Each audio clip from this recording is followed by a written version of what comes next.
Why do some veterans get more GI, bill monthly housing allowance in one city? Imagine moving to a new city and suddenly noticing that your monthly housing allowance from the Veterans Administration varies significantly from what you expected.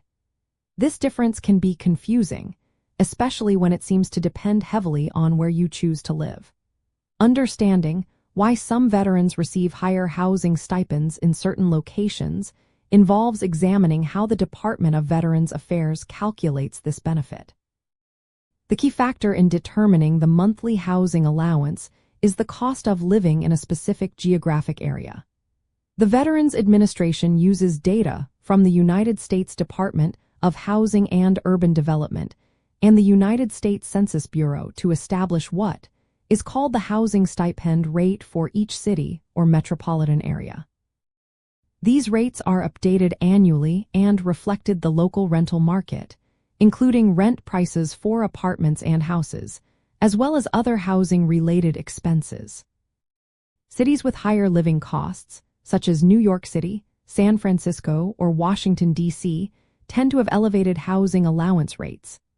This means veterans living in these areas receive more financial support to help cover their housing expenses.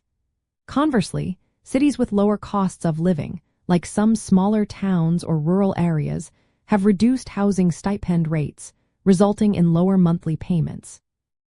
Another element influencing the amount is the veterans' enrollment status and the type of educational program they are pursuing.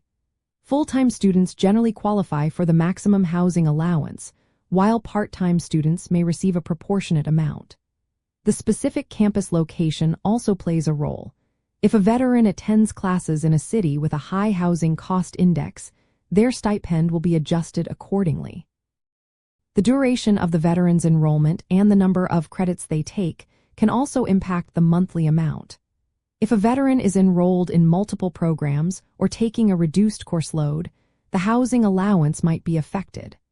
Additionally, the type of GI Bill benefit used, whether it is the Post-9/11 Veterans Educational Assistance Act or another program, can influence the calculation method. In summary, the variation in housing stipends across different cities is primarily driven by local housing costs. Veterans living in high-cost urban areas receive more support to help offset their rent or mortgage expenses, while those in more affordable regions receive less. This system aims to ensure that veterans have adequate financial assistance tailored to the realities of their chosen living environment.